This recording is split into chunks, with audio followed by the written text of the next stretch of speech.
Yeah, Okay, now we're recording. We're good now. Okay. okay, awesome.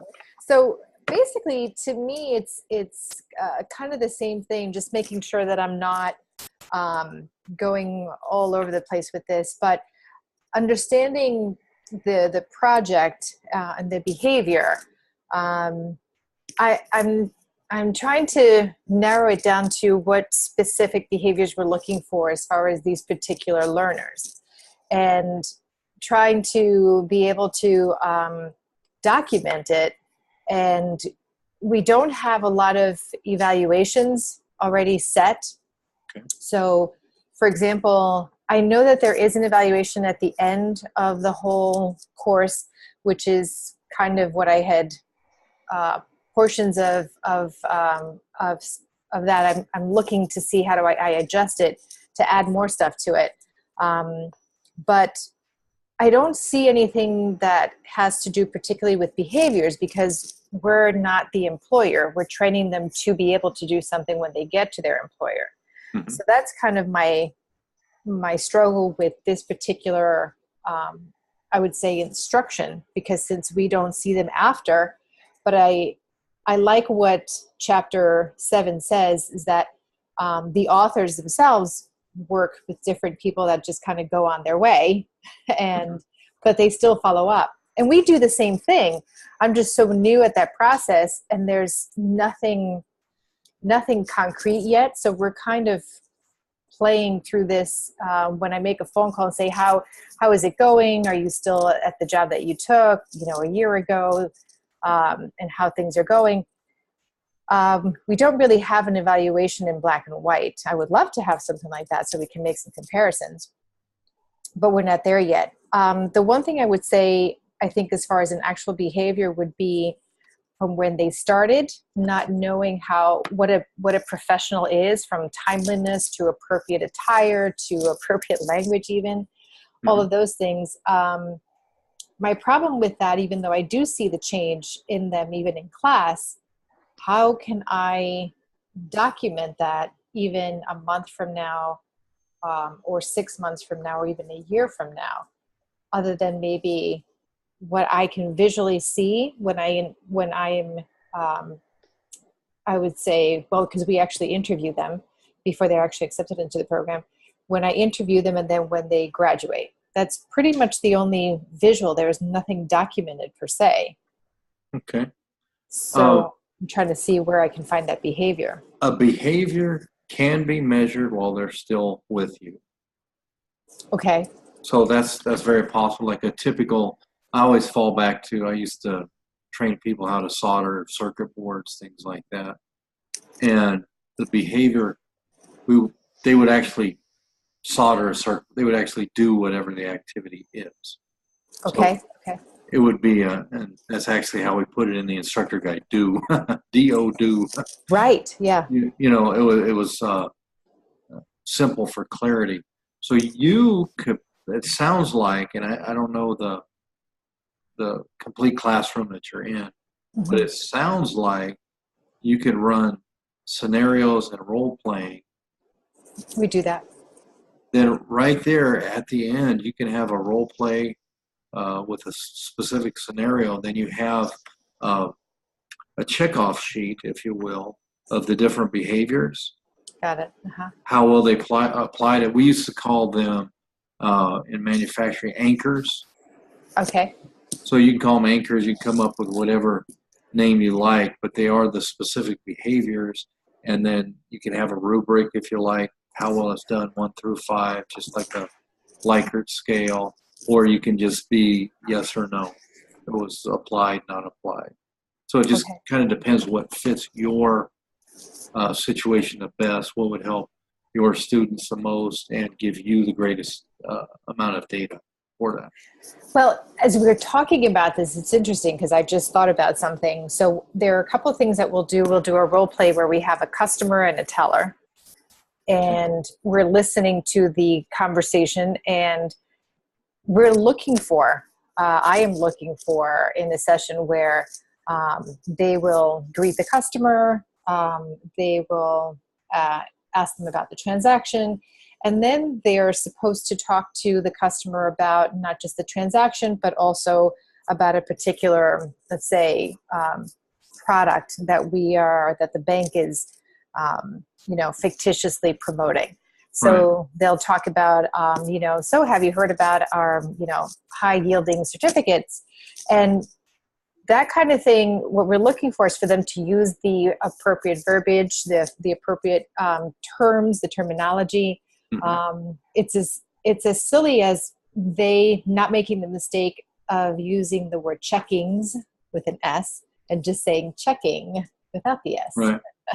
So, but it's as silly as that sounds, it's actually important. It's very annoying to basically employers to hear that term.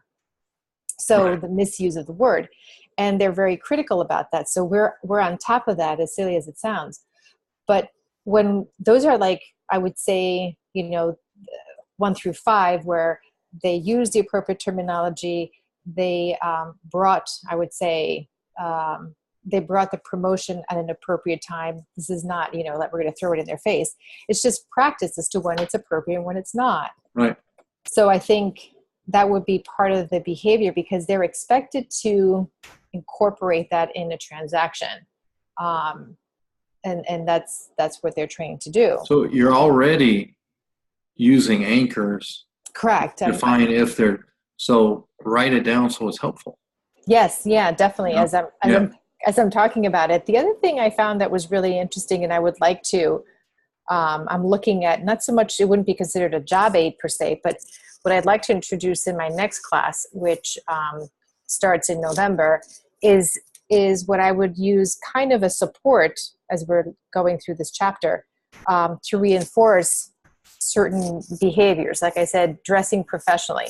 One of the things is kind of create some kind of rubric, so to speak, for themselves, where they will have a check to say the night before.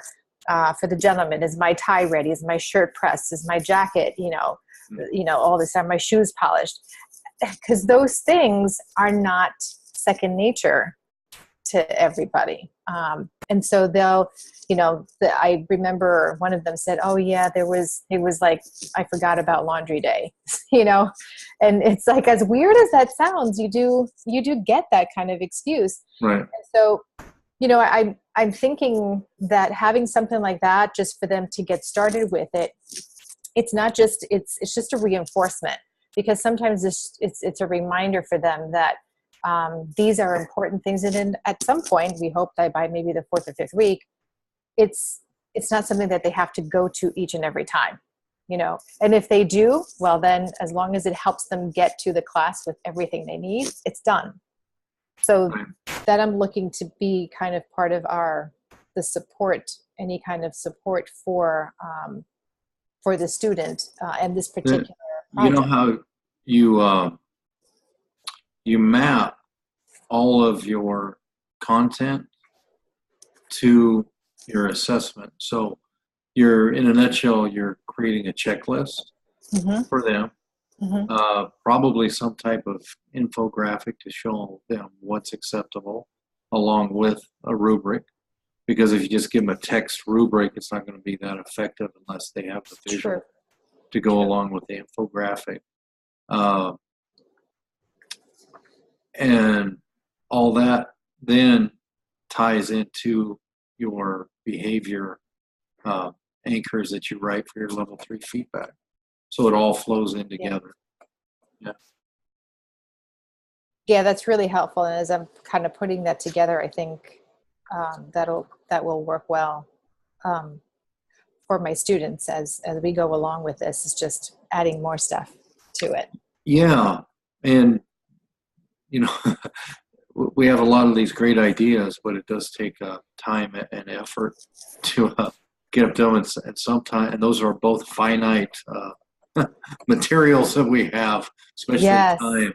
So especially time. Yeah, as you go through it, you just want to make sure when you are spending that time that everything ties together.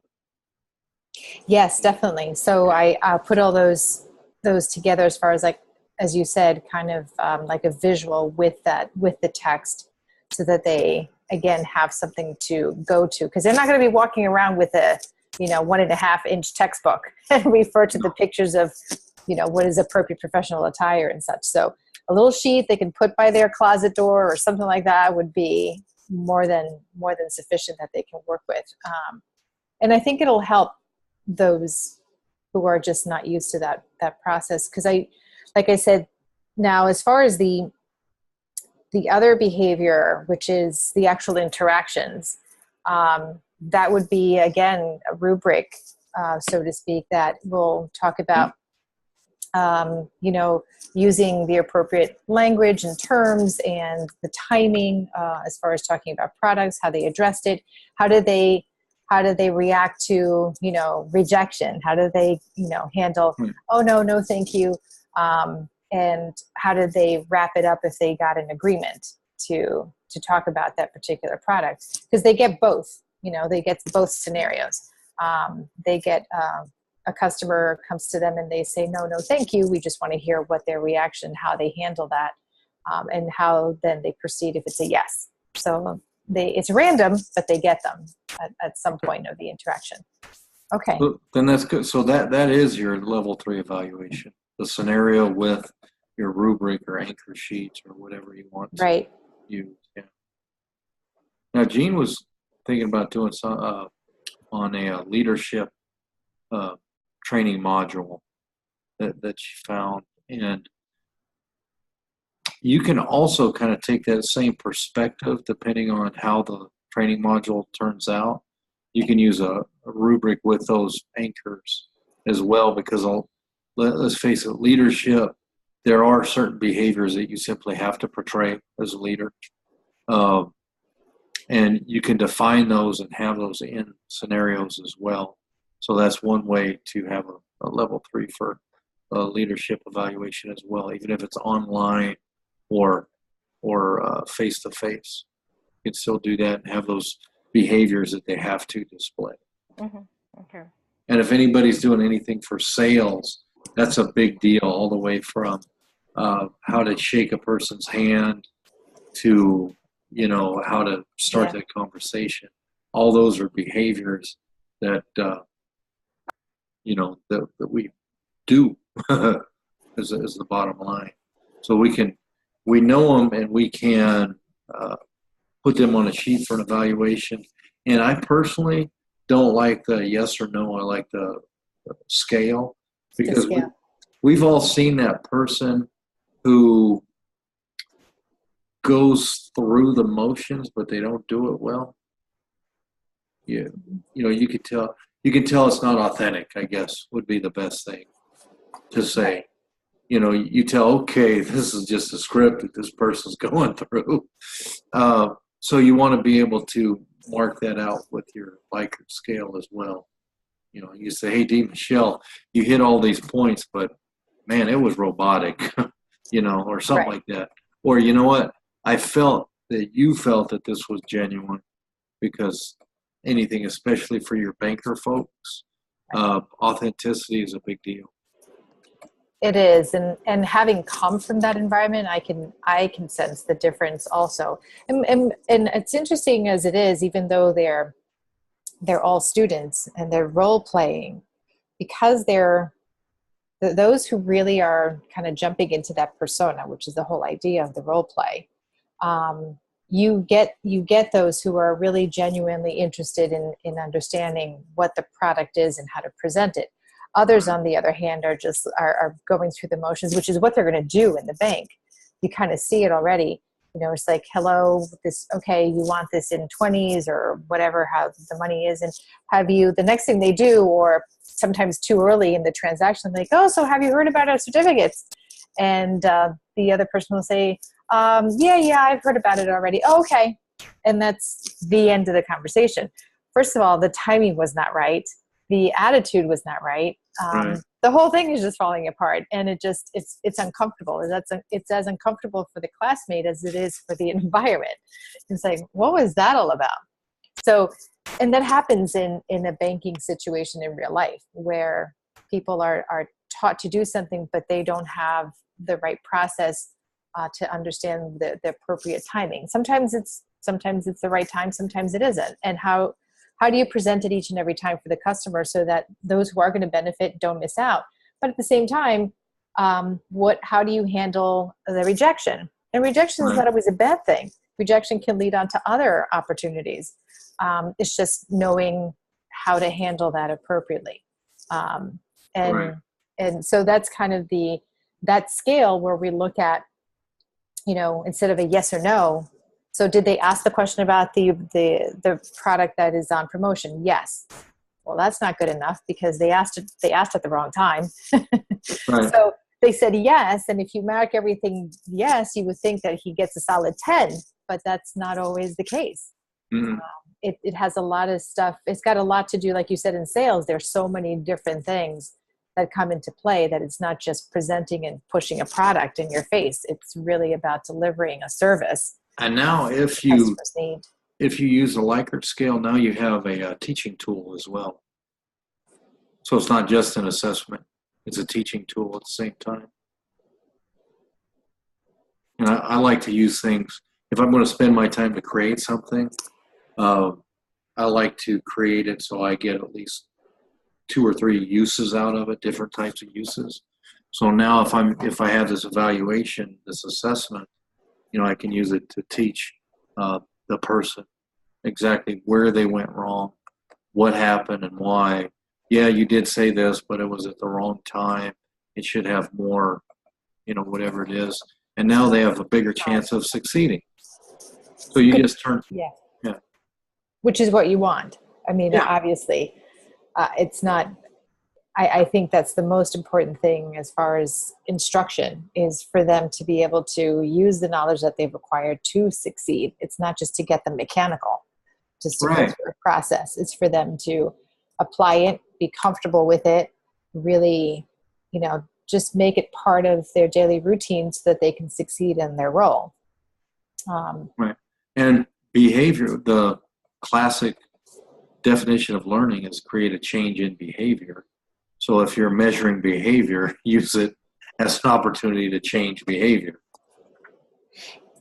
Yeah, and one thing that is here also for this particular exercise regarding behavior that I read in chapter 7, I made a note of it. When talking about like critical behaviors, there was a section there that talked about that the critical behaviors should be defined in terms that connect them to the outcome. Mm-hmm. Yes. So now I'm still it's a little vague to me. So in my case, are we talking about, for example, the behavior of the students adapting a different type of approach, the way they speak or the way they dress or the way they address their customer, which is to have a better outcome with that relationship? I'm not really sure what the outcome, how that behavior is meeting up with the outcome. Is it the success? Is it the sale? I'm not really sure what the outcome is, though.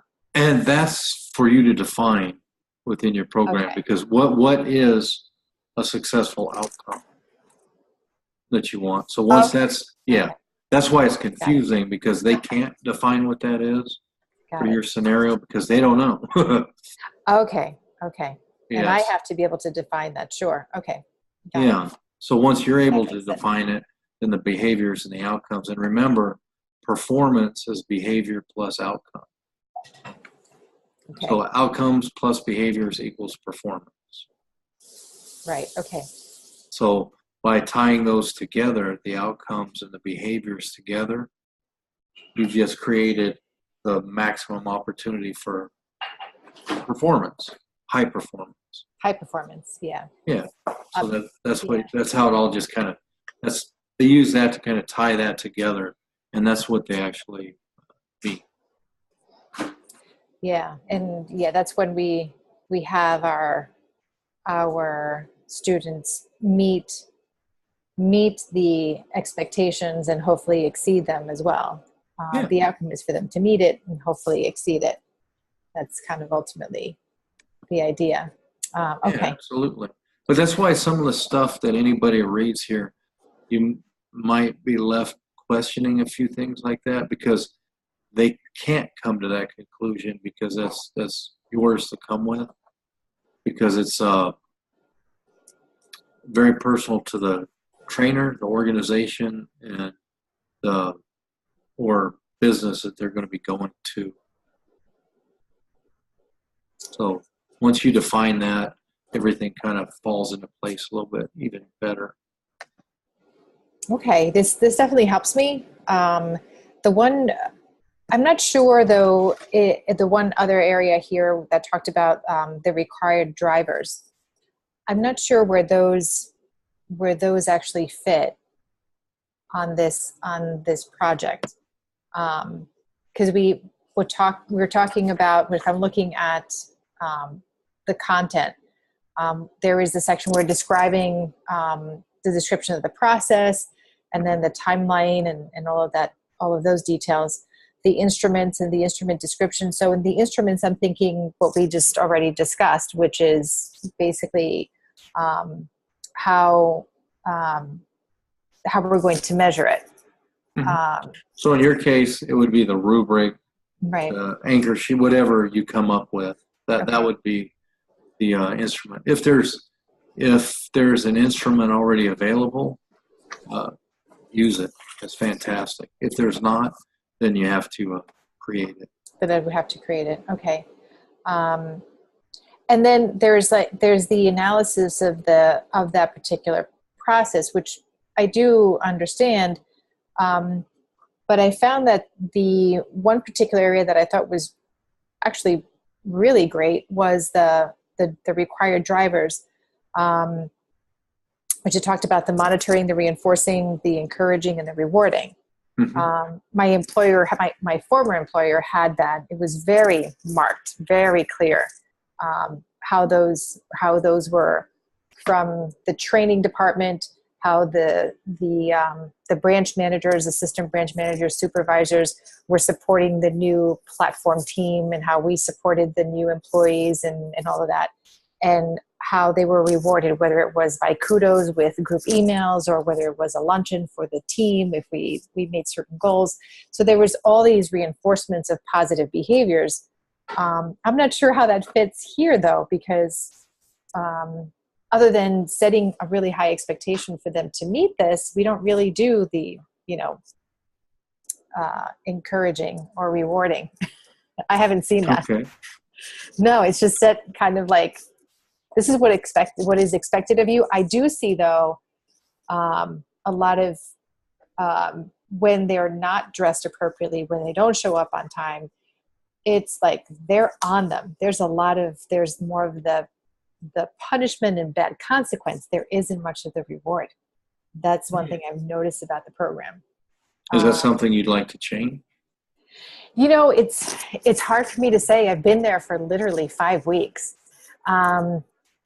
And I will say that one of the, I don't know yet, and I'll be honest with you, I find that a lot of our new students don't have, they stop making excuses when you basically tell them, we're not going to go for the excuse that there was laundry day is tomorrow, not yesterday. Mm-hmm. It's that kind of thing, as opposed to rewarding those who show up every time dressed and shaved and all of that stuff there. So this is my first 8-week session. I do see that tough love works with many of them. Oh, so maybe that's what they found. Yeah, I think it works with many of them. And whereas the encouragement is very few, it's very few that even, look for that. It's an interesting dynamic because I'm not used to that. It's something that I'm learning right now. It's a different group of adult learning. Again, they're not employees. They're people who are learning to become those professionals that are needed out there. So it's different. It's very different. So I'll let you know in my next session how that works for me. Okay. I would actually love to hear kind of like boot camp. You didn't hear a lot of good stuff, but you came out on the other end really, really good. What you did. Yeah, and I think that's kind of the idea here. They don't. I will tell you, there were a couple of students showed up late, 10 minutes, 3 different sessions, and they just it was okay. It's time to tell them they don't have to come back. That's it. Yeah. There was no if, ands, or buts about it. I mean, I think the reality is that there are 800 applicants waiting to come in. So there is no lack of people that want to be in the program. So therefore they are very strict as far as attendance and showing up on time. So we don't measure that. It just, if you're not there, you're out. Well, you know, as they say, you can't want them to succeed more than they do. Correct. So I guess that's a really tough, it's an approach I've never experienced myself. As far as it being a trainer, it's more of the encouragement, the rah, rah, we can do this. Right. So it's very different. So now think of this, since you do have a different audience than you're used to, with your level 3 evaluation, what would make that meaningful for them? If you have the rubrics and you have the Likert scale, there, did they do this? Did they do that? Would that be effective? Give them direct feedback from that, and how would you give them direct feedback from that? So think about it. I don't know the answer to that, but I do know that that's an effective way to look at it. I will. Thank you. Yeah. I definitely will. Any other thoughts, Jean? You want to jump in? So I muted myself because my dogs are barking. That's okay. No, I think it's helpful for me too, because the module that I'm going to select, I think that, you know, it's always helpful to integrate that into the class. And I think that's like most effective. I mean, you just kind of like see it right on the spot rather than sometime later and you're trying to like chase them and say, oh, you know, how are you doing? And, you know, are you doing better? And that kind of thing. But of course, that's important too. Like, because we do want to see, like, you know, whether that's going to last.